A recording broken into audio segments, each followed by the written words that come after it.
लड़का घोड़े को सूंघने लगा तो सौदागर बोला, बस करो भाई, कहीं घोड़ा भी सूंघ कर परखा जाता है भला। पर बनिए का लड़का अपने काम में लगा रहा। वो घोड़े पर हाथ फेर फेर कर उसको जगह जगह पर सूंघता रहा। फिर कुछ देर बाद अलग हटकर खड़ा हो गया। तो कैसा है ये घोड़ा? राजा ने जब पूछा तो वो बोला, राजन, यह घोड़ा भूल कर भी न खरीदें। राजा आश्चर्य से बोला, क्यों, क्या खराबी है इसमें? राजा की बात का जवाब देते हुए लड़का बोला, महाराज, हाथ कंगन को आरसी क्या, किसी को भी घोड़े के ऊपर बैठाकर परख लें। राजा ने तुरंत एक सैनिक को आदेश दिया। आदेश पाते ही सैनिक घोड़े पर बैठा और उसे चलाने लगा। कुछ दूर तक तो घोड़ा ठीक से चला, फिर घोड़े ने सैनिक को बुरी तरह पटक दिया और हिनहिनाने लगा। ये देख सौदागर आश्चर्यचकित रह गया और बोला, राजन, ये घोड़ा मेरे साथ ऐसा तो कभी नहीं करता। राजा कुछ कहता उससे पहले ही अंधा बोल उठा, तुम्हारे साथ क्या? हर ग्वाले के साथ ये ऐसा नहीं करेगा। तुम ग्वाले हो, गाय भैंस का रोजगार छोड़कर घोड़ों का व्यापार कर रहे हो। हैरान होता हुआ व्यापारी बोला, मैं ग्वाला हूँ,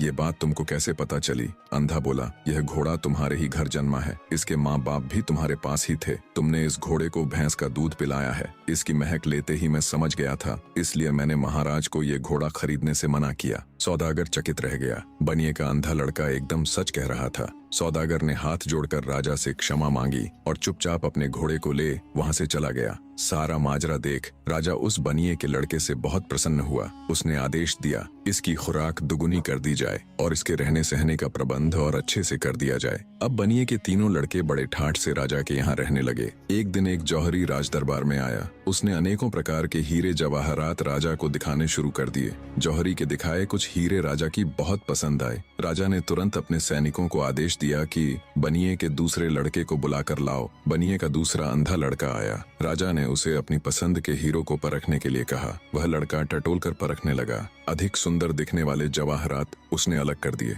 और राजा से बोला, महाराज, आप भूल कर अलग किए गए हीरे जवाहरातों को न ले। अंधे लड़के की बात सुन राजा बोला, क्यों, क्या कमी है इनमें? कितने सुंदर तो हैं ये। अंधा बोला, माफ करे महाराज, पर ये बहुत अशुभ है, खासकर ये लाल। महाराज, ये इतना अशुभ है कि जो कोई भी इसे खरीदता है, जिस किसी के भी पास ये जाता है, उसको बहुत बड़ा नुकसान हुआ है। या तो उनके घर में आग लग गई या फिर सब चोरी हो गया। कुछ परिवारों में तो उनके सदस्य तक मृत्यु को प्राप्त हो गए सरकार। और ये बात ये जौहरी भी अच्छे से जानता है। इतना सुनते ही जौहरी को काटो तो खून नहीं, वो तुरंत वहां से उठकर भागने लगा। तो मौजूद राजा के सिपाहियों ने उसे तुरंत पकड़ लिया। जौहरी हाथ जोड़कर बोला, मुझे क्षमा कर दे महाराज, मुझसे बहुत बड़ी गलती हो गई जो मैं आपके पड़ोसी राजा के कहने पर इन अशुभ रत्नों को लेकर आपके पास चला आया। राजा के गुस्से का कोई ठिकाना नहीं था। उसने तुरंत उस जौहरी को कैद खाने में गिरवा दिया और बनिए के मध्यम वाले लड़के से खूब खुश हुआ, उसकी खूब तारीफ की और आदेश दिया कि इसकी भी खुराक दुगनी कर दी।